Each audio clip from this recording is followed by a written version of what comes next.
যাচ্ছি হচ্ছে বাড়িতে। এখানে আমার আছে দিদি, জামেলা আছে, আমার মানি আছে, আমার দিদি আছে আর আমি আছি। তো আমরা আসলাম গাজল ইকো পার্কে আর এখন যাচ্ছি হচ্ছে বাড়িতে গাইস। তো চলো গাইস, কত সুন্দর লাগছে রাস্তাটা।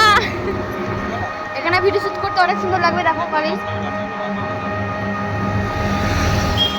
দেখো গাইস, এত গাড়ি চলছে কি বলবো, বলার মতো না গাইস। দেখো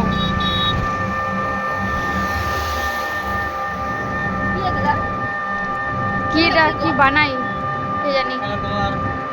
দেখো গাইস, এগুলো কি বলে যায় না। গাড়িগুলো দেখতে হচ্ছে অনেক সুন্দর লাগছে। তাও